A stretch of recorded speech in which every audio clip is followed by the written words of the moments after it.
Boa noite, meus irmãos. Nós estamos aqui em mais um culto de louvor e adoração ao nosso Deus, culto da quarta-feira, e a gente vai estar nesse período orando, falando com o nosso Deus e aprendendo um pouco mais sobre essa semana que nós estamos vivendo. Nós estamos vivendo na Semana da Paixão de Cristo, onde várias coisas acontecem e que o nosso Senhor e Salvador Jesus Cristo, na sexta-feira, durante aquele período, ele foi levado à sua paixão. Ele foi morto, sepultado, mas ele ressuscitou. Nós vamos estar falando um pouquinho diante de tudo isso, exatamente de domingo até sexta-feira, e vamos estar meditando um pouquinho da palavra de Deus e alguns versos da palavra do nosso Senhor. Então, queridos, mas antes de tudo, vamos orar, vamos falar com Deus nessa hora, vamos colocar a nossa vida diante do altar do nosso Deus. Pai eterno, Deus querido, em nome de Jesus, abençoe, Senhor, as nossas vidas. Nós te adoramos, bendizemos a Ti, Pai. O Senhor é um Deus tremendo e todo-poderoso. Nós confiamos na Tua palavra, Pai. E é no nome do Teu Filho Jesus Cristo que nós oramos. Amém, Senhor. Amém, Pai. Queridos, a gente tem alguns aniversariantes da semana, não é? Na verdade, desse mês, vários aniversariantes. E eu vou estar citando o nome deles e a gente vai estar orando por cada um deles também nesse dia, tá bom? O Tiago Frasson, Daniel Ferraz, nosso irmão Jadson, Maria Luísa, nossa missionária Fátima, que faz aniversário hoje, dia 8, a nossa irmã Lara, Mônica Chagas, Maria Munhoz, a Sofia, a Thalita Carvalho. Elas fazem aniversário durante esse início de mês de abril. E também aniversário de casamento. Nosso irmão Elcio e Suelen fazem aniversário de casamento. E as famílias de oração são as famílias do nosso irmão Max e da nossa irmã Neilza. Nós vamos estar orando então nessa hora para que Deus prolongue os anos de vida de cada um deles para a honra e glória do nome do Senhor. Vamos estar em oração por essas pessoas. Elas todas estão descritas num boletim também, se você quiser abrir o seu boletim para ler e orar junto comigo nessa hora. Vamos estar em oração, em nome de Jesus. Santo Deus, eterno Pai, nós louvamos a Teu santo nome, bendizemos a Ti. Te pedimos, ó Pai, que em nome do Teu Filho Jesus Cristo, o Senhor abençoe cada nome desse que vai ser citado, Senhor, prolongando os anos de vida. Nós somos gratos por cada um deles e te pedimos que o Senhor os abençoe, em nome do Teu Filho Jesus Cristo. Pai eterno, em nome de Jesus, colocamos a vida do Tiago Frasson em Tuas mãos, Daniel Ferraz em Tuas mãos, do Jadson, da Maria Luísa, da missionária Fátima, da Lara, da Mônica, da Maria Munhoz, da pequena Sofia, da Thalita Carvalho. Pai eterno, em nome de Jesus, prolonga os anos de vida dos Teus filhos, ó Pai. Pai eterno, também de modo especial colocamos a vida e o casamento do nosso irmão Elcio e Suelen em Tuas mãos. Pai eterno, que essa união perdure, Senhor, por longos anos até que a morte os separe. Pai. E Pai eterno, abençoe o pequeno Enzo também e toda essa família. Pai eterno, em nome de Jesus, abençoe, Senhor, as famílias de oração, a família do Maxi e a família da Aneilza. Que a Tua boa mão poderosa possa, Senhor, guiá-los na caminhada e que o Senhor possa prolongar também e dar anos de vida para essas famílias e que, em nome de Jesus, o Senhor supra toda e qualquer necessidade dessas casas. Pai eterno, permaneça conosco, em nome de Jesus que nós oramos. Amém, Senhor.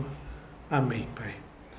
Queridos, nós vamos estar, então, se você, lembrando de uma coisa aqui, né? Se você lembrar, ligue para essas pessoas também, esteja em oração por elas, nesses dias de aniversário, e que o Senhor nos abençoe nessa caminhada. Nós vamos estar meditando, então, sobre essa semana, a Semana da Paixão, onde ela começa no domingo de Ramos, não é? onde tem a entrada triunfal de Jesus Cristo. Se você quiser acompanhar na sua Bíblia, você já pode começar a ver desde o capítulo 11 do Evangelho de Marcos, por exemplo.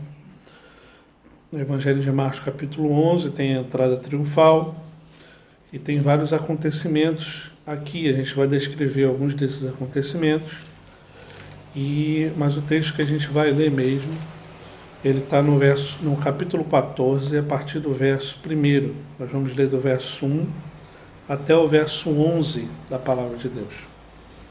A gente vai estar lendo do verso 1 ao verso 11 da Palavra do nosso Deus, porque esse texto nos basila para esse momento de reflexão, apesar de que a gente vai estar fazendo um apanhado do Evangelho de Marcos a partir do capítulo 11 até a sexta-feira da Paixão, que vai terminar no capítulo 15.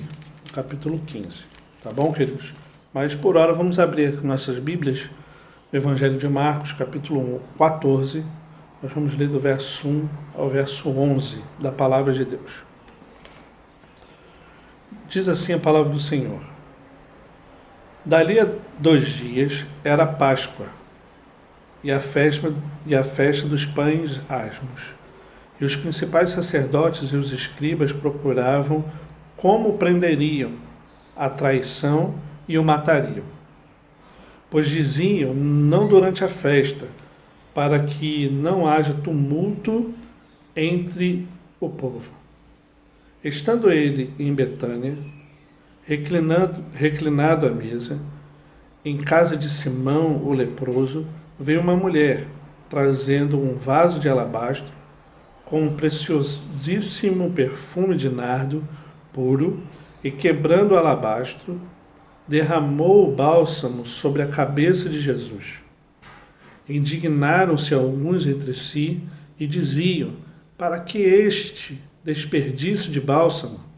Porque este perfume poderia ser vendido por mais de 300 denários e dar-se aos pobres, e murmuravam contra ela. Mas Jesus disse, deixai-a, por que a molestais?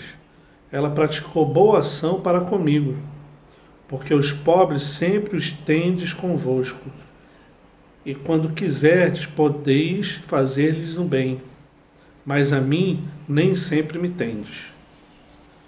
Ela fez o que pôde, antecipou-se a ungir-me para a sepultura. Em verdade vos digo, onde for pregado em todo o mundo o Evangelho, será também contado que ela fez para a memória sua. E Judas Iscariotes, um dos 12, foi ter com os principais sacerdotes para lhes entregar Jesus. Eles, ouvindo, alegraram-se e lhe prometeram dinheiro. Nesse meio tempo buscava ele uma boa ocasião para o entregar. Queridos, quando a gente vê não só esse texto, mas toda a palavra de Deus, durante essa semana da Paixão, a gente vê alguns acontecimentos. E só para a gente ter um panorama geral aqui, nessa reflexão, nesse estudo de quarta-feira, a gente vai estar aprendendo um pouquinho sobre essa semana. Então, no domingo é comemorado o Domingo de Ramos, a entrada triunfal de Jesus Cristo, onde ele entra em Jerusalém, montado no jumentinho, e declarando até, conforme o profeta Zacarias vai dizer, Zacarias 9:9, vai falar exatamente isso, que entraria nessa cidade montado no jumentinho, mostrando toda a humildade do nosso Senhor e Salvador Jesus Cristo. No Salmo 118 também vai falar, e é exatamente isso que eles estavam cantando e falando na entrada triunfal, usando nas alturas e etc. Então eles estavam falando exatamente isso. Bendito é o Filho de Deus, aquele que vem. E logo depois disso, Jesus vai para Betânia. Ele vai para Betânia, está descrito lá no Evangelho de Marcos 11:11. e também nos outros evangelhos, no evangelho de Mateus também. E então ele entra na cidade, é aclamado pelo povo, é aclamado por várias pessoas, as pessoas colocam folhas e suas vestes enquanto Jesus passava, e Jesus era adorado naquela hora, não é? E na segunda-feira, já no dia seguinte, Jesus ele passa por aquele período, no capítulo 11 de Marcos, ele vai dizer que ele estava com fome, e Jesus amaldiçoa a figueira, e a figueira fica sem fruto. E os discípulos não estavam entendendo muito bem. Foi também o mesmo dia onde Jesus purifica o templo. Está lá em Marcos 11, de 15 a 18. Jesus entra no templo e na sua porta estava lá vários mercadores vendendo vários objetos, e Jesus fica indignado com aquilo, e ele tira todo mundo daquele local, quebra as coisas, é o que é descrito nos evangelhos. E ele purifica o templo do Senhor, onde não se deve ter venda de vários tipos de coisas. E é interessante, até abrindo um parêntese aqui, que em muitos lugares ainda se faz essa prática, até os dias de hoje, a venda de várias coisas com relação até à salvação e etc., dentro das igrejas. E isso foi condenado pelo nosso Senhor e Salvador Jesus Cristo. Então, fechando aqui o parênteses, ele purifica esse templo e ele sai da cidade. A saída da cidade lá em Evangelho de Marcos, no capítulo 11, verso 19. Na terça-feira, Jesus ensina no templo e discute com vários religiosos. É interessante a gente pegar esses 2 dias, segunda e terça, na Semana da Paixão, porque na segunda-feira, quando ele tira todos aqueles vendedores de coisas dentro do templo, é uma questão até política que acontece naquele meio, onde certamente os principais sacerdotes e outras pessoas eram beneficiados com relação àquela questão da venda daqueles animais e outras coisas mais. Então eles ficaram indignados com aquilo.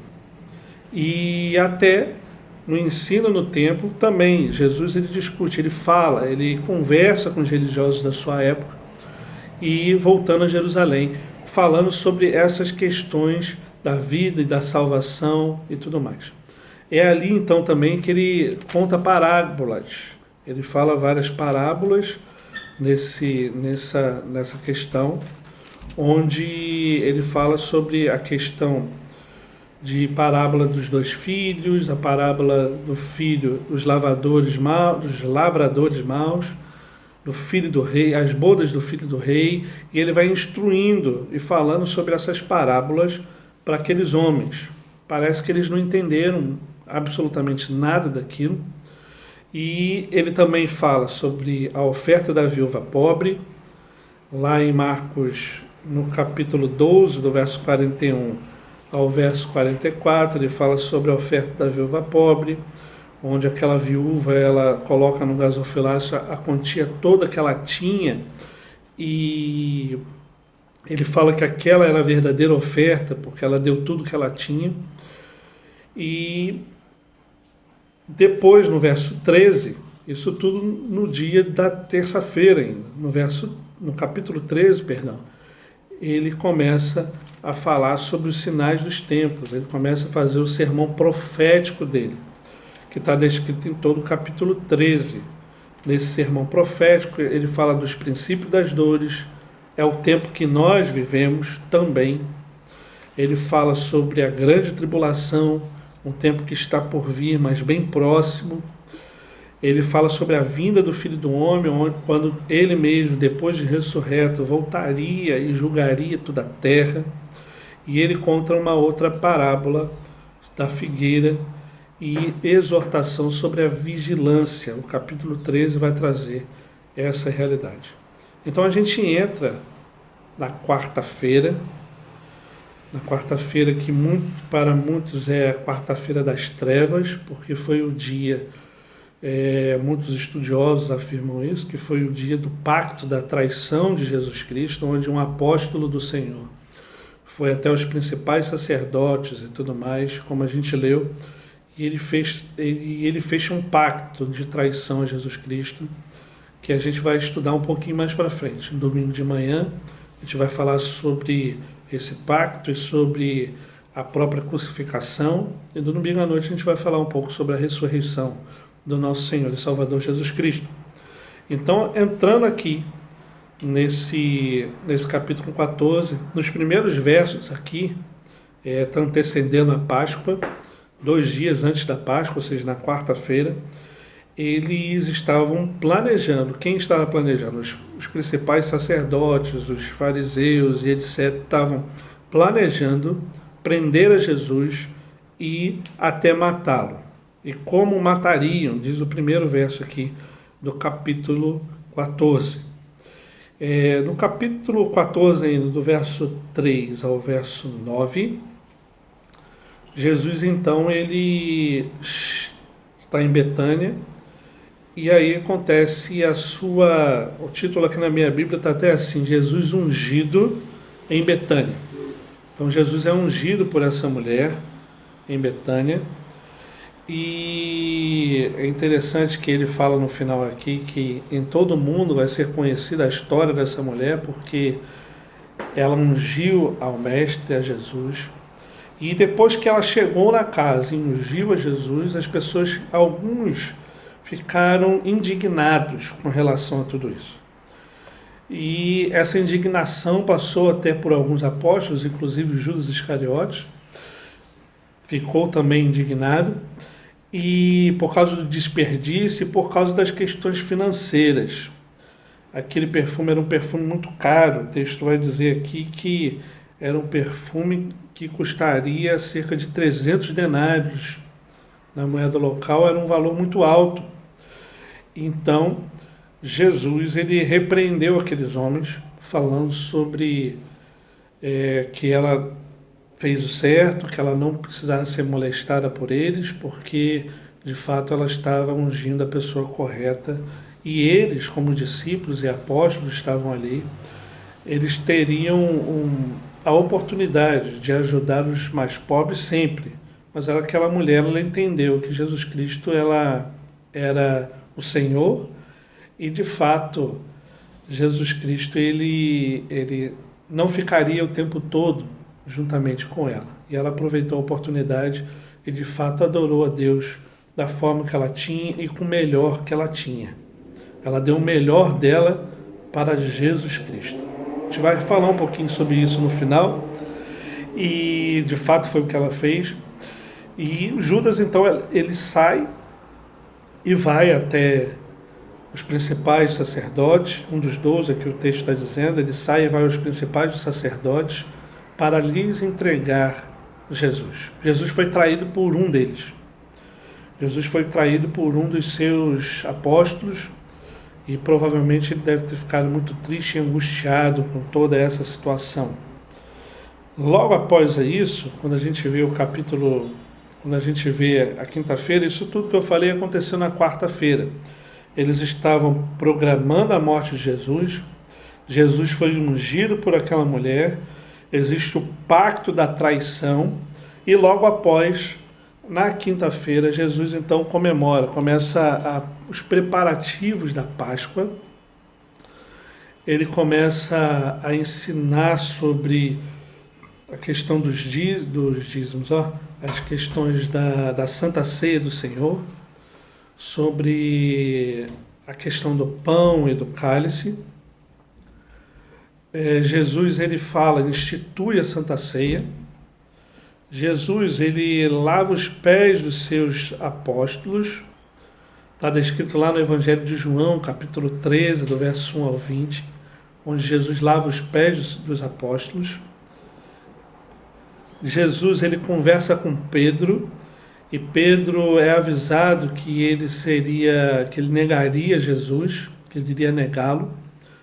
Jesus ele consola os discípulos que não estavam entendendo muito aquilo, porque ele estava falando da sua morte, da sua ressurreição, mas eles estavam com medo da questão da morte de Jesus. Jesus os consola. Depois Jesus ele vai até o jardim do Getsêmani, onde ele começa a orar e falar com Deus, se possível passe de mim esse cálice, onde também os apóstolos foram orientados sobre a vigilância. Depois disso, Jesus é preso. Jesus é preso com a vinda de Judas. Judas dá um ósculo, dá um beijo no rosto de Jesus, e Jesus sai preso lá do Getsêmani, e daí para frente ele já passa pela questão da sua condenação injusta, da sua morte, da sua ressurreição. De domingo até quinta-feira, e na sexta-feira Jesus já segundo alguns relatos, pelo horário na Bíblia também, por volta das 9 horas da manhã, ele é crucificado. E depois da sua crucificação, por volta de umas 3 horas da tarde, por aí, ele morre, ele é sepultado, ele passa o sábado sepultado, e no domingo ele ressuscita. Então, queridos, quando a gente vê toda essa trajetória de Jesus, quando Jesus chega a Jerusalém na sua entrada triunfal, ele já tem a plena convicção que ele não passaria aquela semana muito bem. Ele sabia que na sexta-feira ele seria morto, que ele seria traído, que isso tudo iria acontecer. Mas por que eu estou falando isso tudo? Quando a gente pensa nesse dia, por exemplo, da quarta-feira, onde Jesus foi ungido por uma mulher, e aquela mulher, ela deu o melhor que ela tinha. Quando a gente vê o que Judas fez, e Judas é apóstolo do Senhor, a gente tem que refletir e pensar na nossa vida também. O que de fato nós temos e como nós temos vivido para esse Cristo. Será que nós estamos vivendo com intimidade a Cristo, ou vivendo para Cristo conforme essa mulher, ou conforme Judas? No refletir da nossa história, da nossa caminhada, será que nós temos entregado, por mais que nós somos pecadores, nós não temos nada de bom para fazer, mas aquela mulher achou o que ela tinha de melhor e entregou para Deus, entregou para Cristo e ungiu a esse Jesus Cristo, ao ponto de Jesus Cristo a reconhecer e também a salvar, e dizer que a história dela seria ensinada por todo mundo. O que nós estamos fazendo de fato? Nós estamos servindo de fato a esse Cristo e nos debruçando diante dele? Ou nós estamos vivendo a nossa vida conforme o curso deste mundo? Em outros evangelhos vai dizer que essa mulher, ela ficou prostrada diante dos pés de Jesus Cristo. Ela ungiu a Cristo e com seus cabelos secava os pés de Jesus Cristo. Aquela mulher se debruçou aos pés de Jesus. E o que nós estamos fazendo? Como nós estamos vivendo a nossa vida? Será que nós estamos muito mais preocupados com a questão financeira de algo, como aqueles homens estavam preocupados, como os fariseus estavam preocupados? Os fariseus estavam preocupados porque eles estavam perdendo o seu poder, a sua autoridade para um mestre que estava ensinando a verdade, e eles estavam perdendo o controle de tudo. Quem somos nós nessa história? Nós somos os fariseus que estavam procurando prender a Jesus por motivos até políticos? Nós somos aquela mulher que debruçou aos pés de Jesus Cristo com o melhor que ela tinha dentro da sua casa? Nós somos como Judas Iscariotes, que de repente dá as costas para Cristo e quer viver a própria vida ao bel prazer da sua própria vontade? Quem somos nós? Eu prefiro estar como aquela mulher, debruçada aos pés de Jesus Cristo. Não preocupada com a questão de que o perfume era muito caro ou não, mas preocupado em adorar, a servir, a exaltar a esse Senhor e Salvador Jesus Cristo. Eu prefiro ser como aquela mulher. E você? Você prefere ser como quem? Fique com essa pergunta na sua mente. Quem é você nessa história toda? Você é um fariseu? Você é como aquela mulher que quer estar debruçada aos pés de Jesus Cristo? Ou você é como Judas Iscariotes, aquele que traiu a Cristo, que virou as costas para Cristo e pensou em até questões financeiras, políticas? Quem é você? Quem somos nós, Igreja do Senhor? Que em nome de Jesus nós sejamos como aquela mulher que deu o melhor que ela tinha para adorar e bendizer ao nome do nosso Senhor e Salvador Jesus Cristo. Guarde essa palavra no seu coração. Nós vamos estar orando nessa hora, vamos estar colocando isso tudo que a gente falou diante do Senhor e pedir para que, se de fato nós não estamos fazendo como aquela mulher, que nós a partir de hoje comecemos a debruçar, a ir aos pés de Jesus Cristo para adorá-lo, para bendizer ao santo nome dele. Estejamos em oração nessa hora. Feche seus olhos, nós vamos orar. Santo Deus, eterno Pai, nós queremos colocar, ó Pai, as nossas vidas diante da Tua presença. E Te pedir, Senhor, primeiramente, perdão dos nossos pecados. Pai eterno, se por um acaso nós estamos vivendo conforme o curso deste mundo, conforme a vontade que é descrita no mundo, em nome de Jesus, Senhor, tem misericórdia de nós e nos faça viver como aquela mulher que debruçou diante do Senhor, prostrada, e derramou aquele perfume precioso diante da Tua presença. Pai eterno, em nome de Jesus, Senhor, que o Senhor de fato possa, Senhor, tocar os nossos corações e mudar a nossa história.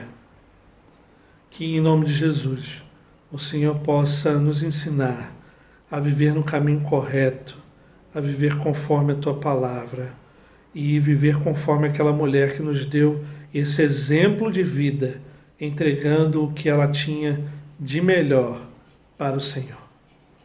Pai eterno, nos ajude a viver dessa forma. Nos ajude, Senhor, a olhar para o Senhor sempre.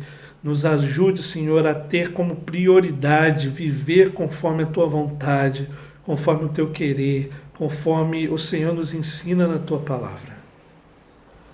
Pai eterno, se em nome de Jesus existe alguém que de repente está vivendo conforme a sua própria vontade, toca o coração, Senhor, para que de fato ele possa olhar para Ti e somente para Ti.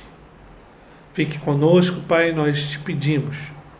Nós Te louvamos porque o Senhor se sacrificou naquela cruz por nós. Nos entregou o Seu único Filho para morrer numa cruz. Esse Filho nos deu a vida e a vida eterna. Louvado seja o Teu nome por isso. E é no nome precioso dEle que nós oramos. Em nome do Teu Filho Jesus Cristo. Amém, Senhor. Amém, Pai. Queridos, Deus abençoe a sua vida. Nós estamos finalizando aqui mais esse culto, esse estudo na quarta-feira. Que Deus possa lhe abençoar, lhe dirigir. E no domingo de manhã, às 9 horas, e à noite, às 19 horas, nós temos um encontro marcado, um culto de louvor ao nosso Deus. Então, Deus abençoe a sua vida e até domingo, para a honra e glória do nosso Deus. Deus abençoe a cada um de vocês.